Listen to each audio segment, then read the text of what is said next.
روایت پڑھوں چھٹے امام کی، خوب سنیے غور سے. فرمایا ینبغی للمؤمن ان یخاف اللہ خوفا کانہ یشرف علی النار. مومن کو چاہیے کہ خدا سے اس طرح ڈرے کہ گویا کہ خدا نے اسے جہنم کے دہانے پہ کھڑا کر دیا ہے اور کسی بھی لمحے کسی بھی وقت وہ جہنم میں خدا اس کو دھکیل سکتا ہے. وہ بالکل رخ کر کے کھڑا ہوا ہے، جہنم کے دہانے پر پہنچ چکا ہے. ایسے ڈرو خدا سے.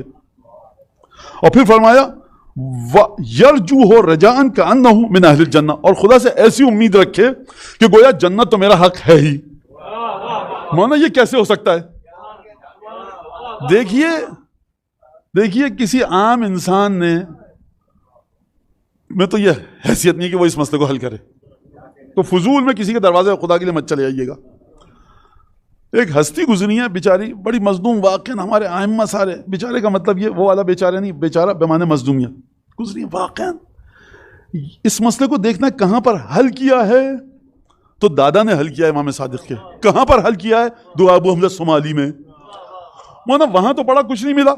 کتنی دفعہ پڑھا؟ ایک دفعہ. میاں بیوی سودے کی لسٹ دیتی ہے تو 4 دفعہ پڑھتے ہیں، کچھ رہ نہ جائے، گھر میں جا کے ڈانٹ پڑے گی.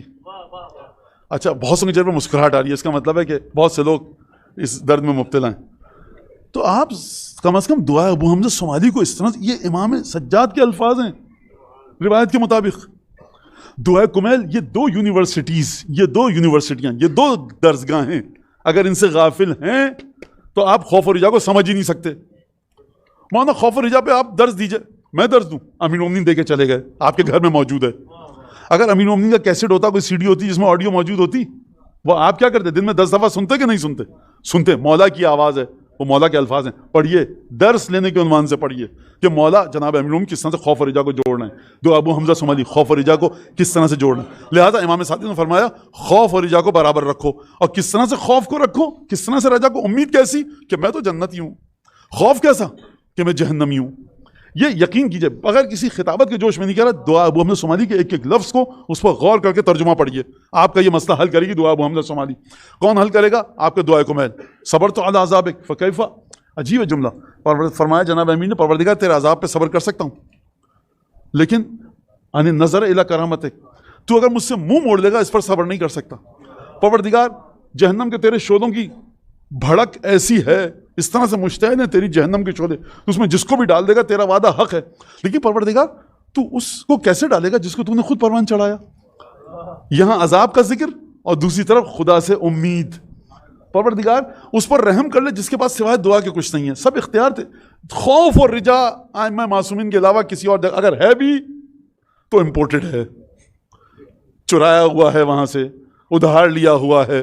جائیے آپ جا کر دیکھیے. تو امام نے پہلے یہ بات فرمائی، عرفان کی روح کی پاکیزگی کی بنیادی ترین چیز کیا ہے؟ خوف و رجا. اور امام فرمانا کس طرح کی کیفیت ہو. اذا رأیت مولاي ذنوبی فزعت واذا رأیت کرمک طمعت. حضرت سید ساجدین خوف و رجا اپنے پوتے کی بات کو کر رہے ہیں، دادا کی بات کو پوتا سمجھا رہا ہے. فرمایا سید سجاد نے، پروردگار جب میں اپنے گناہوں کو دیکھتا ہوں تو گھبرا جاتا ہوں، بالکل جی چھوڑ دیتا ہوں، ہاتھ پیر سست ہو جاتے ہیں. اچھا کوئی یہ نہ سمجھے بچہ کہ مولا امام سجاد کے گناہ، یہ امام اگر اس طرح گفتگو نہیں کریں تو کس طرح کریں؟ امام کہیں جب میں تم لوگوں کے گناہ دیکھتا ہوں، یہ خلاف ادب امامت ہے. یہ تفصیل ہے، اس کے اوپر مجھے اس میں مت جانے دیجیے. آپ سب جانتے ہیں، ہم بھی مانتے ہیں امام معصوم ہے، گفتگو کرتے ہیں، اس کا ایک سلیقہ ہے، ڈھنگ ہے، طریقہ ہے. اس کے اوپر علماء نے گفتگو کی ہے اور کئی دفعہ میں بھی اشارہ کر چکا ہوں. لیکن پروردگار یہ انسان، یہ بندہ جب اپنے گناہوں کی طرف دیکھتا ہے تو گھبرا جاتا ہے، بالکل کچھ سمجھ میں نہیں آتا، کرے تو مر گیا، برباد ہو گیا، تباہ ہو گیا، جہنم میں گیا اپنے گناہوں کی طرف. اور اذا رأیت کرمک، جب تیرے کرم کو دیکھتا ہوں تو بخشش کی جنت کی لالچ آتی ہے.